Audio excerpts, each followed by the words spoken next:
Hello guys, welcome back to our channel. तो जैसे कि मैंने लास्ट अपनी वीडियो में बोला था कि I will share pros and cons of CELPIP exam. तो आपको पीआर फाइल करने के लिए वेरी फर्स्ट स्टेप हर कोई यही सोचता है कि हम पहले अपना लैंग्वेज टेस्ट दे दें, English language test, which is the very first step of filing the PR. तो मैंने भी वही सोचा, क्योंकि अभी मैं अपने पोस्ट ग्रेजुएट वर्क परमिट पे हूँ, तो I thought let's just start the process. तो मैंने भी अपना एग्जाम सोचने का देखा, बट मैं पहले सारे ऑप्शंस कंसिडर करे कि how about doing IELTS exam, CELPIP exam और पीटीई एग्जाम।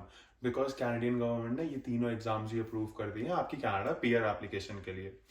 तो मैंने पहले तीनों ये एग्जाम्स कंपेयर करे और देखा which one is better for me. तो आप भी पहले जरूर एनालिसिस करना कि आपके लिए कौन सा बेटर ऑप्शन है। मुझे personally CELPIP exam better लगा, इसलिए I choose to do CELPIP. तो सब major pros of CELPIP exam are, very first thing, तीनों एग्जाम्स में चारों सेक्शन सेम ही होते हैं, reading, writing, listening and speaking. उसमें कोई डिफरेंस नहीं है, बट द डिफरेंसेस आर उनका layout. For example, self exam में रीडिंग और जो लिसनिंग एग्जाम होता है उसमें आपको हर क्वेश्चन में ऑप्शंस मिलते हैं। तो you just have to choose among 4 options और 5 ऑप्शंस, वट एवर।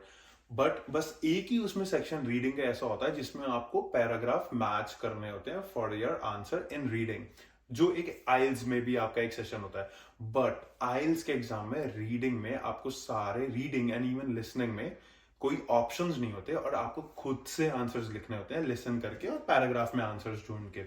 तो ये बहुत बड़ा प्रो लगा मुझे सेल्फ पेप एग्जाम का, जो मेरे लिए तो बहुत बेनिफिशियल था। Second comes to writing and speaking. Let's talk about that.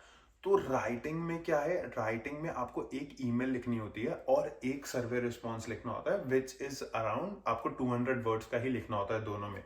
But I think आइल्स में डिफरेंट वर्ड लिमिट्स होती है for both of your task. इसमें 200 वर्ड्स है, दोनों के लिए सेम है।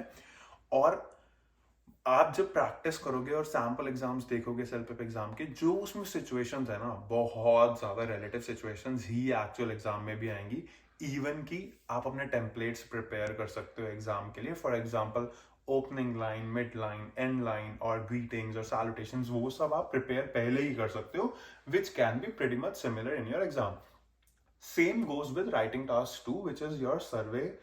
उसमें भी आप अपनी स्टार्टिंग लाइन और some words like furthermore, moreover, जो भी हम एक्स्ट्रा वर्ड्स अपनी वोकैब में ऐड करते हैं, तो वो कुछ वर्ड्स आप अपने टेम्पलेट में आप पहले ही प्रिपेयर कर सकते हो और वो सेम यूज कर सकते हो। बहुत लोग आइल्स में भी यही टेक्निक यूज करते हैं, बट सेल्फ पेप में I found it much easier seeing the pattern of questions. Next बात करते हैं स्पीकिंग की। तो स्पीकिंग आई कैन से, इसमें क्या होता है, आपको बहुत लाइक 6-7, आई थिंक 7 या 8 ऐसे सेशंस हैं, डिफरेंट सेशंस हैं, जिसमें आपको डिफरेंट डिफरेंट चीजें हैं। किसी में आपको फोटो देख के किसी को बताना होता है, फोटो एक्सप्लेन करनी होती है। किसी में आपको कोई सिचुएशन देती है, कन्विंस करना होता है। तो वो आप ऑब्वियसली सेल्फ पेप की जो फ्री सैम्पल पेपर अवेलेबल है साइट पे, उसमें आप सारे चेक कर सकते हो।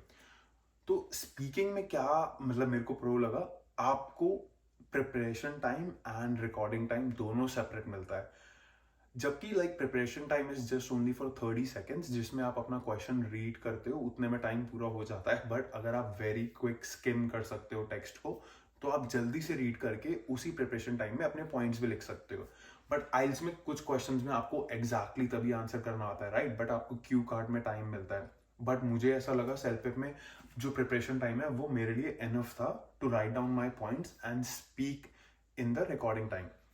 मोरोवर, जो स्पीकिंग के सेक्शंस है ना, जब आप अपनी सेल्फ पेप के सैम्पल पेपर्स में प्रिपरेशन करोगे, तो आप देखोगे सब रिलेटेबल क्वेश्चंस ही आने वाले हैं। Like pictures can obviously be different, but जो कन्विंसिंग वाले क्वेश्चंस हैं।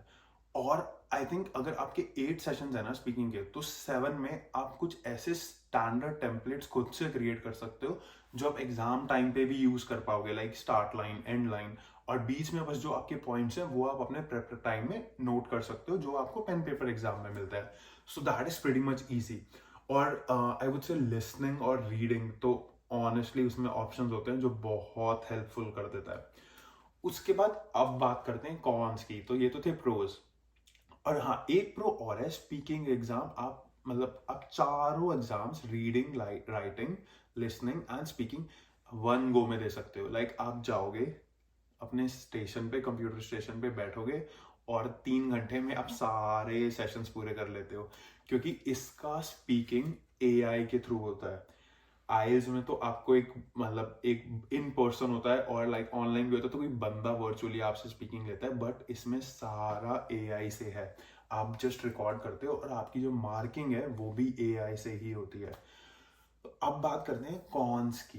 तो ऐसा तो नहीं है, every coin has two sides, तो इसके भी बहुत सारे कॉन्स हैं।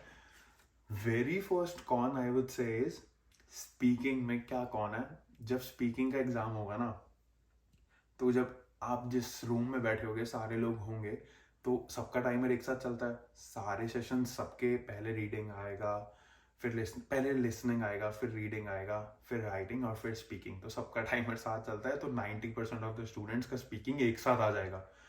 तो जब वो स्पीकिंग एक साथ आएगा, पूरी क्लास में सब लोग बोलने लगेंगे कंप्यूटर के आगे, और जो हेडफोन्स है ना वो भी नॉइस कैंसलेशन नहीं होते हैं। I am telling you, noise cancellation नहीं होंगे, लाइक सोचना भी मत। सब लोग एकदम से बोलना शुरू कर देंगे। इवन कि एग्जाम में आपको वो एयरबड्स भी देते हैं, लाइक अगर आपको बड्स लगाने हो, बट यार हेडफोन्स आपको थ्रू आउट द एग्जाम लगाने पड़ते हैं इंस्ट्रक्शंस के लिए। तो अगर आप ईयरबड्स लगाओगे तो आपको वैसे ही अनकंफर्टेबल होगा या फिर सुनने में प्रॉब्लम हो सकती है, तो इट्स बेटर कि आप ऐसे ही करो। तो ये सबसे बड़ा कौन है, जब स्पीकिंग का सेशन होगा ना, सब लोग बोलना शुरू कर देंगे, बट आपको फोकस करना होगा अपनी रीडिंग पे, अपने क्वेश्चन पे और अपने बोलने पे। तो जब मैं भी सेल्फ पेप का एग्जाम दे रहा था स्पीकिंग का, जब पर मैं तो देखो मैं बहुत तेज बोल रहा था, क्योंकि मेरी पहले ही प्रॉब्लम चल रही थी, टेक्निकल प्रॉब्लम थी मेरे एग्जाम में, तो मैंने बहुत तेज बोला, आसपास किसी का ध्यान नहीं दिया मैंने। और सब लोग अपनी लाइंस बोल रहे होंगे, हो सकता है आप कंफ्यूज भी हो जाओ, और हो सकता है सबके जो पिक्चर्स होते हैं सबके क्वेश्चंस भी अलग हो सकते हैं। तो फर्स्ट कॉन तो ये बहुत बड़ा है।